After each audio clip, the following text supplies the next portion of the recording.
In life, you feared Anwar Sadat, but in death you must fear him more, for the memory of this good and brave man will vanquish you. Today, the people of the United States join with the people of Egypt and all those who long for a better world in mourning the death of Anwar Sadat.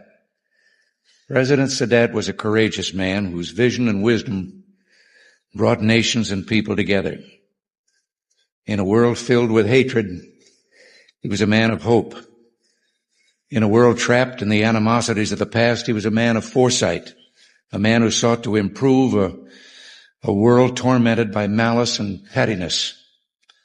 As an Egyptian patriot, he helped create the revolutionary movement that freed his nation. As a political leader, he sought to free his people from hatred and war. And as a soldier, he was unafraid to fight. But most important, he was a humanitarian, unafraid to make peace. His courage and skill reaped a harvest of life for his nation and for the world. Anwar Sadat was admired and loved by the people of America. His death today, an act of infamy, cowardly infamy, fills us with horror.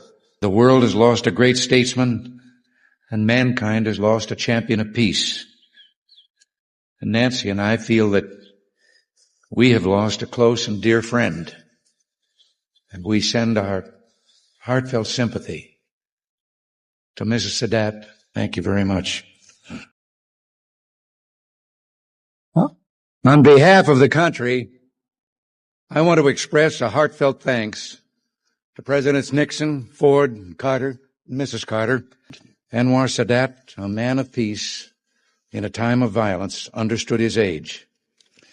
In his final moments, as he had during all his days, he stood in defiance of the enemies of peace, the enemies of humanity. And so, to those who rejoice in the death of Anwar Sadat, to those who seek to set class against class, nation against nation, people against people, those who would choose violence over brotherhood and who prefer war over peace, let us stand in defiance. And let our words of warning to them be clear. Not too long ago, he was asked in an interview if he didn't fear the possibility of the kind of violence that has now just taken his life. And he said, I will not die 1 hour before God decides it is time for me to go.